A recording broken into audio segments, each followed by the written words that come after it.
Assalamualaikum warahmatullahi wabarakatuh. Saya Kartika Safitri dari semester 4 PPKM 001 akan menjelaskan mengenai kriminologi penyimpangan budaya. Tujuan dari pembelajaran ini adalah mahasiswa diharapkan dapat memahami tentang kejahatan yang dilatar belakangi oleh penyimpangan budaya, sebagaimana yang pernah dikemukakan oleh Sutherland bahwa kejahatan adalah dipelajari, dan pendapat Selin yang mengatakan bahwa pertentangan norma bisa menyebabkan munculnya kejahatan dengan kekerasan dan seterusnya.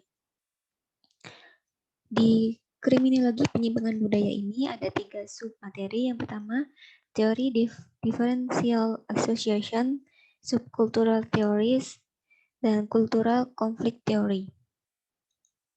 Langsung saja yang pertama, teori differential association.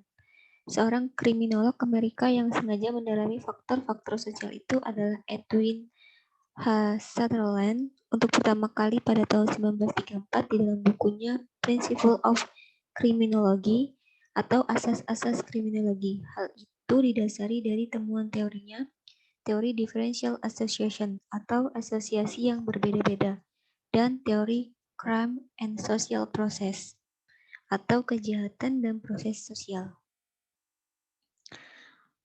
Lalu teori differential association atau asosiasi diferensial yang dikembangkan oleh Sutherland berusaha menjelaskan semua bentuk kejahatan sebagaimana yang dikembangkan dalam dunia kedokteran yang menjelaskan semua penyakit dengan teori virus.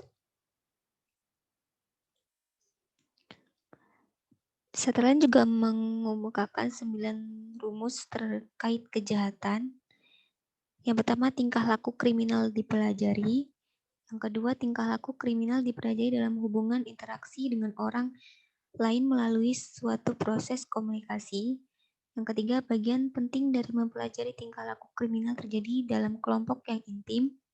Yang keempat, mempelajari tingkah laku kriminal. Yang kelima, dorongan tertentu ini dipelajari melalui penghayatan asas peraturan perundang-undangan. Dan yang seterusnya ini.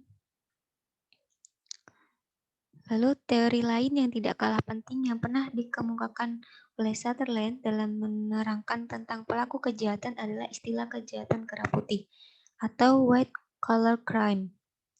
Contohnya, seseorang dengan jabatan yang disandangnya seperti direktur bank yang menggelapkan uang atau pejabat negara yang korupsi melakukan tindak pelanggaran hukum yang merugikan pihak lain seperti menggelapkan uang atau korupsi.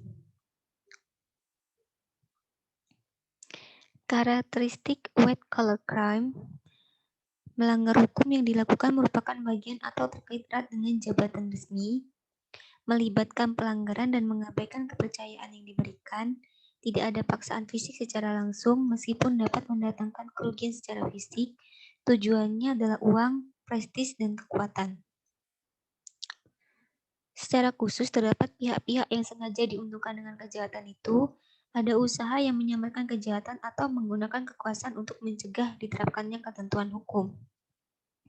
Jadi white collar crime itu biasanya dilakukan oleh pejabat,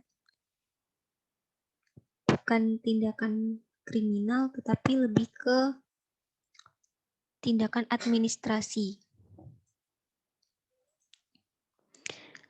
Lalu cultural conflict theory, Torsten Selin mengatakan norma yang mengatur hidup masyarakat merupakan aturan yang merefleksikan sikap-sikap atau kelompok-kelompok yang masing-masing kita memilikinya.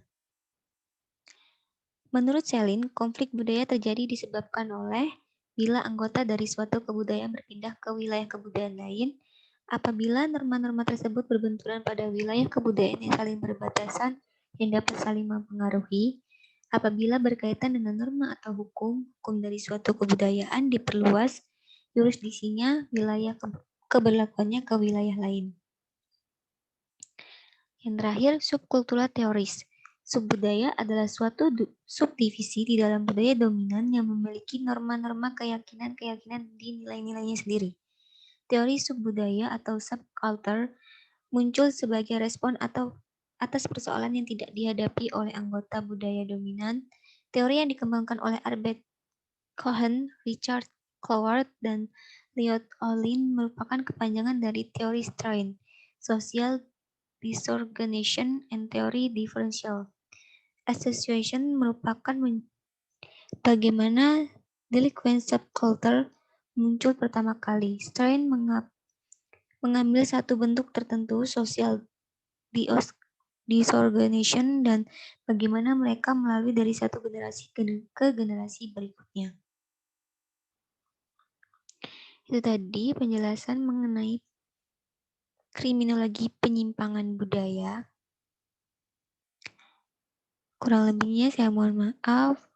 Assalamualaikum warahmatullahi wabarakatuh.